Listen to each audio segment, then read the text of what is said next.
이원석 검찰총장이 친문 세력과의 결탁돼 있다는 의혹이 그동안 계속 제기됐습니다. 문재인 관련 수사를 제대로 하지 않았다는 겁니다. 정권이 바뀌고 2년이 넘었는데도 문재인에 대해서 그러면 범죄 혐의가 차고 넘치는데도 문재인에 대해서 단 한 번 수원도 하지 않고 문재인뿐만 아니라 김정숙 문단에도 마찬가지입니다. 그 주변 인사들에 대해서 이게 살짝 건드리는 시에 이런 수사가 있었지만 제대로 된 수사를 하지 않고 있다는 지적이었습니다. 그러다 보니까 이원석이 과거에 문재인 때 벼락 출세한 그런 속합니다. 그 검찰 라인이 윤석열 대통령도 그렇고 한동훈 대표도 그렇고 이원석 그리고 송경의 라인이 있었는데 특히 이원석이 문재인 수사에 대해서는 뭔가 의전미전되고 있다 뿐만 아니라 관련된 최근에 검찰 예산을 하는 과정에서도 그 명단이 고설안에 넘어갔다. 문재인 말하자면 친문위원들에게 그렇게 해서 그 친문위원들이 이원석 청수서 중앙지검장 원래는 전주지검장 있는데 전주지검장으로 가고는 뒤에 한두 달 동안에 문재인 관련 문대문다에 서창호 그러니까 김정숙 여기 관련 수사를 한빠르게 했습니다. 그래서 두 달 동안에 한 6차례 압수수색을 했는데 전격적으로 서울중앙지검장을 오고다 수사를 미적대던 여기에 송경호가 부산 공음전으로 빠졌습니다. 그러다 보니까 박성재 법무부 장관과 또 한동훈 대표가 교체가 되고 이런 사이에서 지금 수사가 좀 빨라졌다. 또 그리고 활기차게 진행되고 있다. 이런 이야기가 나왔습니다. 그런데 지난번에 이게 송경호가 빠지고 그 자리에 창수 중앙지검장으로 오는 과정에서도 이게 명단이 세가지고 신문의 의원들 27명이 국회 모여가지고 창수를 막 규탄하는 그런 성명서를 발표했습니다. 이 명단이 웹차이에 나왔을까? 이게 전부 다 이원석이가 그동안 검찰 수사에서 문재인 쪽의 수사를 꺼린다. 그러니까 지금 서울 전주지검장에는 이원석 검찰총장 시절에 대금의 정보기획분석관을 했던 정보기획 담당관이 있던 자가 거기에 가 있습니다. 그러니까 이 자리에는 지금 이원석의 비서실장 노터하는 사람이 지금 전주지검에 가 있다.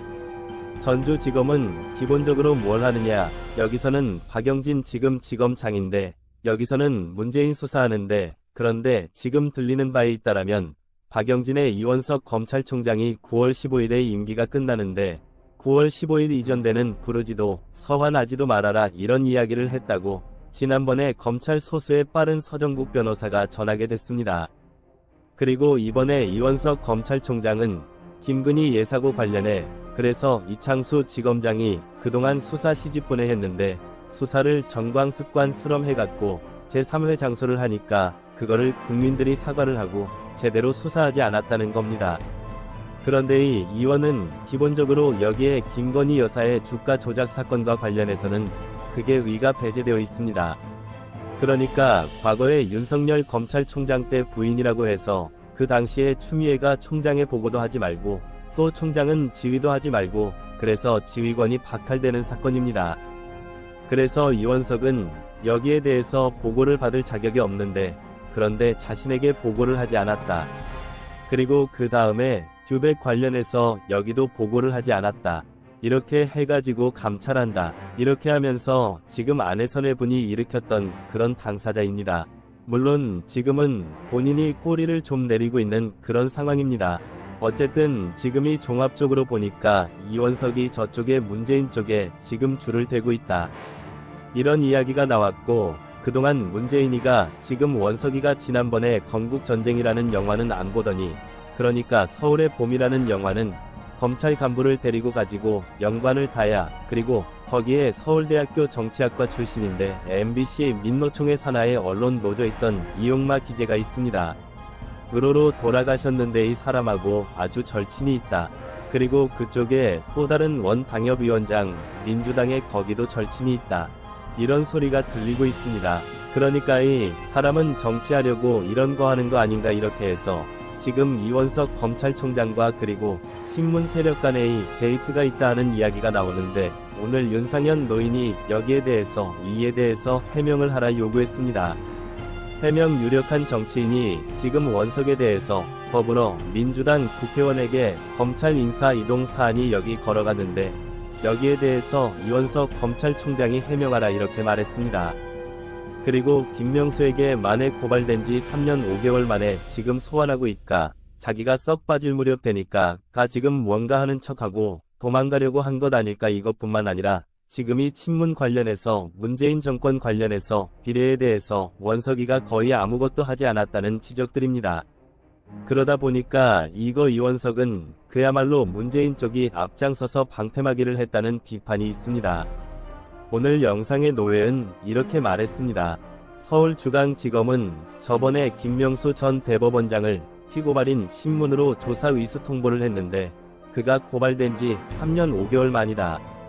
청자가 수수가 이렇게 지원된 이유를 밝혀라 이렇게 말했어. 그러면서 지난 5월 11일 날 박성재 법무부 장관과 원석 총장이 만나서 검찰 고위 간부 인사를 협의했는데 그런데 그 다음 날인 12일 날 오전에 윤근영 고민정 같은 민주당의 의원들고 당선자 민주당 국회의원 당선자 27명이 이창수 전주지검장을 겨냥해 가지고 문재인을 겨냥한 수사를 멈춰야 한다. 국회에서 긴급 기자를 열었습니다. 법무부가 검찰 고위 간부 39회대 인사를 5월 16일자로 단행을 했고 그리고 그 창수 전주지검장은 서울중앙지검으로 이동을 했는데 신문위원 27위 이창수 지검장을 공격하면서 전주지검의 감찰을 실시해야 된다. 책임자인 전주지검장 아지 수사 과정에 불법적이 있었는지에 대해서 낱낱이 밝혀라 이렇게 이야기를 했는데 이걸 어떻게 알았는가. 그러니까 달을 협의하고 11일 날 협의하고 그 다음 날에 바로 민주당 의원들 27명이 이런 발표를 한 겁니다. 사는 16일자입니다. 이사를 하기 전에 그러니까 박성재 법무부 당 말하고 이원석하고 인사회회를 한 그 다음날에 이런 창수 전주지검장 관에서 감찰하라는도 이런 소리를 하고 있다는 겁니다. 인사가 나기 벌써 4일 전에 이런 걸 보면 여기서 이원석 쪽에서 흘러가지 않았을까 하는 합리적인 의심이 드는 겁니다. 그래서 검찰 고위간부 이인사 내용 중에 특히 서울지검장 이인사 내용이 신문 국회적으로 유출됐다는 의혹. 그래서 여기에 대해서 이원석 검찰총장은 맥백한 게 밝혀라 이렇게 말하고 있습니다. 오늘 제가 한 영상을 보내야 들렸는데 오바이뉴스에 보도돼 봐 있다면은 윤석열 대통령과 그리고 한동훈 저 대표 그리고 그 밑에 이원성 이런 사람들이 문재인 때 수사 핵심부에 전부 다 드락 출세를 했다는 겁니다. 그러니까 거기에 있는 사람들이 지금 윤석열 대통령은 그래도 지금 좌파들고 싸우고 있는 한동훈 대표는 지금 민주단바 또론 이재명과 싸우고 있는 그런데 이 가운데 있는 이원석은 도대체 정재승이 뭔가 지금 보니까 완전히 문재인을 방어해주고 지켜주고 그래서 문재인 관련된 수사 기록이 오라면 연필로 칼로 연필을 깎으면서 그서 밑에 글을 적고 깨알같이 적어가지고 이렇게 해서는 강해라 이렇게 해서 안 된다. 이렇게 사실상 막고 있다는 겁니다. 막고 있그러니 지금 오늘 여기 윤상현 의원이 제기한 신문 세력과 이원석의 커넥션 의혹은 반드시 규명이 돼야 된다. 요새 여야가 키 대통령실과 민주당의 MBC, KBS, EBS 경영진 교체를 놓고서 무한대치를 벌이고 있습니다. 한 사람이 한쪽이 장군 이러면 다른 쪽은 몽군 그러면이 최종적으로 누가 이길 것인가 거의 졸면 죽는다. 수준으로 각 그 법의 맹점 또는 법을 무리하게 해석해서 빈틈을 공격하는 이런 양상이 전개되고 있어서 아마 굉장히 복잡하다. 이렇게 생각을 하실 겁니다. 어제 민주당이 지금 이상인 방송통신위원회 부위원장, 경위원장 직무대행이라는 사람이 있거든요. 이 사람에 대한 탄핵 소추안을 발의했습니다. 그리고 발의하자 곧바로 본회의에 보고를 했습니다. 왜 그랬을까? 시간이 없다. 바로 탄핵 시 버리겠다. 이런 뜻이죠. 그 이유를 보면 이런 겁니다. 이상인 직무대행의 상임위원 2인 이상의 요구로 이 원장의 회의를 소집하며 재적위원 과반수 찬성으로 의결하도록 한 방통법을 위반했다. 우 원장 직무대행으로서 새로운 위원장이 임명될 때까지 방통위의 통상적인 업무만을 집행할 수 있는데도 단복으로 공영방송 임원 선임을 위한 절차를 진행하고 있다. 이렇게 주장을 했거든요. 근데 이게 말이 안 되는 게 상임위원 2인 이상의 욕구로 회의를 소집한다. 그럴 수 있죠. 근데 우 원장 단독으로라도 회의를 소집할 수 있습니다. 그러면 민주당이 상인이라는 사람을 우 원장 직무대기 그 우 원장 인정하는 거냐 마는 거냐 이 탄핵소추 사회를 보면 인정 안 하는 거죠. 왜면 방통위법에는 혼자라도 우원장 혼자라도 할 수 있습니다. 인정한다면 우원장의 소집권을 인정해야 되는데 인정 안 했습니다. 지금 그래놓고 탄핵되는 위원장으로 인정했어. 무슨 얘기냐면 부원장은 탄핵할 수가 원래는 없는 겁니다. 왜 헌법에 보면 탄핵 대상이 공공기관의 장으로 돼 있습니다. 장이 사람은 직무대행이 그런데 그걸 억제로 아니 직무대행이 장이다. 그러면은 앞에 우원장에 혼자도 소집할 수 있다. 그때는 또 직무대행으로 인정을 안 해놓고 그니까 장으로 인정 안 해놓고 탄핵 때는 장으로 인정을 하는 앞뒤 모순이죠.